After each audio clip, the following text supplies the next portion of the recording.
Wall Street Journal reporting that the U.S. has intercepted a troubling communication connected to the crisis in Syria.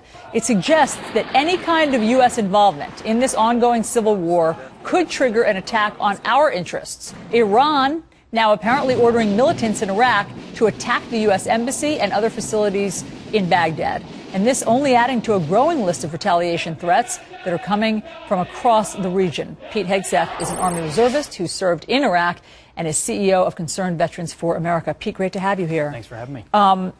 This is a troubling report out that the Wall Street Journal is reporting this morning that they have intercepted these communications from Iran. Not surprising, but scary. Yeah, troubling, but not surprising. Syria has long been a proxy for Iran. And so Iran sees Syria as sort of the first trench in anything that's engulfing them. So they're going to do whatever they can to prevent, deter any action, international action, U.S. action in this particular case, as big or small as it might be, and use all their assets available, which are Hezbollah proxy forces in Lebanon, their Quds force, which has always been projected outward. Quds force, by the way, means Jerusalem force, if we need to be reminded about where their actual focus is. Because from Tehran, in order to get to Israel, you've got to go through Baghdad, Damascus, and Beirut, Syria, and Lebanon. So that connection is very important to Iran, and they're going to do whatever they can to send signals that any aggression on Syria is an aggression on Iran. So in other words, well beyond Baghdad, we need to be worried about retaliation everywhere if the U.S. strikes. Absolutely. But isn't that always part of the calculus of our commanders? Don't they always recognize that there could be some sort of retaliatory attack for whatever action we take? Of course. No plan survives first contact with the enemy. It's the first thing you're taught. So if we can send a missile strike into Syria, it's going to have a ripple effect. And I think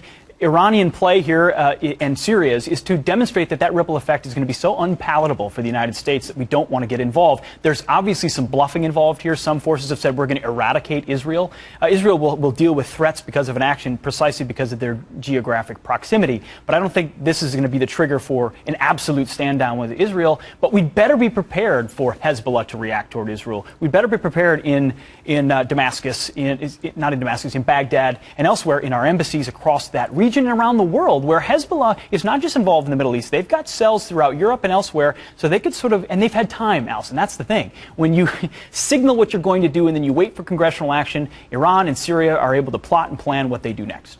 We are, I guess, in preparation, pulling out staffers from different embassies. Is that the kind of preparation you're talking about? Well, that's the preparation we've been doing for months now, pulling out, drawing back, stepping back, not projecting strength. And that's the big problem here. We look weak across the board. We're planning to pull out. So what can we be doing? Well, what we should be doing, well, we can't, it's tough to back it up at this point. At this point, this president has drawn a red line that's not a red line, and now he wants to lob, but he's not willing to do more. So we've equivocated and sent weak signals from the very beginning that are reverberating now. My opinion is a small strategic strike to preserve credibility that red lines matter is pretty important, but you better be careful about ensuring you don't get drawn into a regional war and you're prepared to deal with it. How do you do that? I don't have the exact answer. And I'm the first to admit that that's an incoherent position.